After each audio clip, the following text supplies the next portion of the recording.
Alright, I just want to do a video on this Grandberg G106B filing joint. Talking about getting a chain, you know, good, fast, like a race chain. You got to be very consistent. This tool here is a tool that you can, the most tool I know that you can be the most consistent with. Filing the chain, that's what I use. I have pretty good success with it, but it's a pretty long learning curve. Get it mastered, you know, it takes a lot of practice.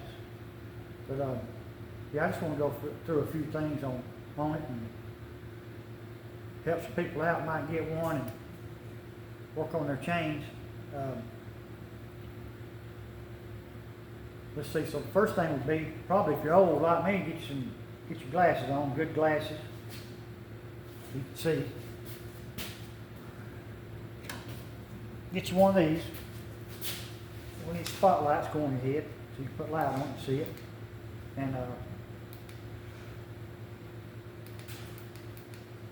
next thing is, what you want to do, you want to make sure your bar is level, up and down, perfect, vertical 90 degrees. So put a level on, level that, get your bar level, and then set this device on 0 and 0, and put your level on top of it. Make sure you're level. Mine was out a little bit. I had to put a little cardboard shim under. See it right here? Shimming on the bottom and get it. I had to get it just right, you know, get it on perfectly level. And then after that, then you can start getting your settings set where you want them. What you can do with this thing, you can do all kinds of angles. You can do it's marked up here on it from 0 to 40 degrees, and also it's got a tilt. You can tilt it from 0 to 30 degrees, you know, and it's got a height adjuster right here on the top of it. You can raise and lower how high your files up and down on the tooth. And it's also got a stop right here. This stop, it adjusts out, and whenever you get to a certain point on the tooth where you're ready to stop, you can screw it out to that stop, and then whenever you go around to all the other teeth will be identical, the same size. That's very critical to make a good, smooth, fast chain, is to have very consistent teeth, all of them the same length.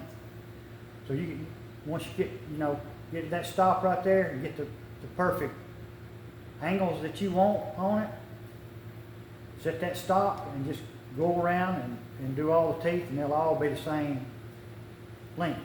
But there's some other things you got to know too. Whenever you clamp this thing on here, whenever you clamp this clamp on the chain, you want to be looking directly in front of it. Whenever you tighten it up, tighten each side up evenly, so you won't push the chain to one side or the other. Tighten them up both the same, and whenever so the chain don't rock on the bar whenever you tighten it up. Get it good and tight. And what you want to do, you want to have the chain on your saw real tight too, pretty tight. And then on top of that, I always take like something to stick on the bottom of the chain, even make it even tighter. And then before I start filing, I'll push down on the tube just to make sure everything's not going to move. Everything's perfect. And then you can go from there. You can get like a Sharpie marker. I've already sharpened this chain. It's already finished. I got one more tooth left, and I'm going to do it on video right here and show you how to do it. Whenever you get a good profile that you like, what you can do, come back and put it all. It's got a stop right there. It goes back on the heel of the tooth. Put it back on that stop like that right there. Push down on it real good. Put something here to even extra tighten it. Put your thing in there. Push down on it, and then you can get your marker. Come up under your tooth, like that right there, and mark it. Mark the cut on the tooth on the inside, and then when you come in here with the file, you can take one little swipe. And so you don't want to take too much off. Just one swipe, and then you can look at it. You can see if you're matching the profile that you like already. And then you go from there. Go ahead and finish up.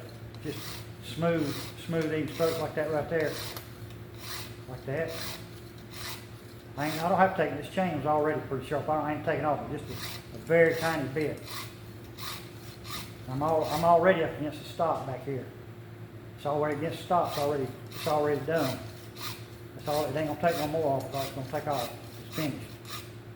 And you look at it, you got a perfect tooth, just like all the rest of them. Makes your chain very consistent. This is the only tool I know of that will make a chain as consistent as it can be. Because even a grinding machine, every time you hit a tooth, it takes a little bit off of that wheel and it changes all the way around, little bit by little bit by little bit. Whenever you got a file here, this diameter never changes. You get it set where you want to and get everything tight. You can copy that profile all the way around whenever you get it the way you want to. Another thing about it is, once you get all your teeth the same size, the best record gauge, I seen Empire Workshop, Bodie, he was talking about it. All them record gauges, none of them ain't no good. They're all sorry. This flat one right here is the best. This Oregon flat one right here is 25,000. Once you get them all the same, all the teeth, then you come back and lay this tool on them right here, and just use this tool right here on them. There ain't no tool no better. File right across, 25,000. And then whatever that is, tune your tooth to that record if you have to. File, if it's too grabby, file up a little bit higher. If it ain't got enough bite, then file down a little bit lower. You got a knob right here that adjusts how high up and down you file. And you can change your angle, go 30, 35 angle, and then you can tilt it too. You know, tilt it, file it whatever you want to.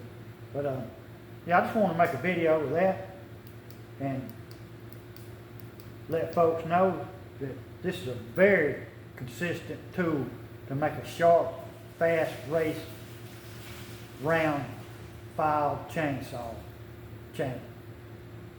And then once you do it, you know, there's a lot of tricks that you can do with it. You can use different size files. You know what I'm talking about? This is a Oregon LPX chain.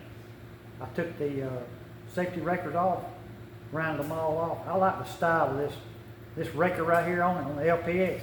This flat face record. It's a lot better than the EXL and the LGX record. It's a good record right there. Once you file all them off, this is my favorite chain. Yes, 3/8 LPX Oregon. But yeah, once you do that, then you know you can practice on tilt. You know, tilt angles. You can practice on top plate angles, side plate angles. You know what I'm saying? And once you do one, it's all of them be the same. You know what I'm saying?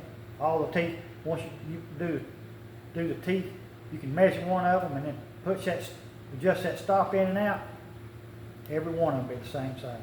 But I just wanted to put some information out on how to sharpen a race chain. This saw is on my Craftsman 3.7, and this saw is stock.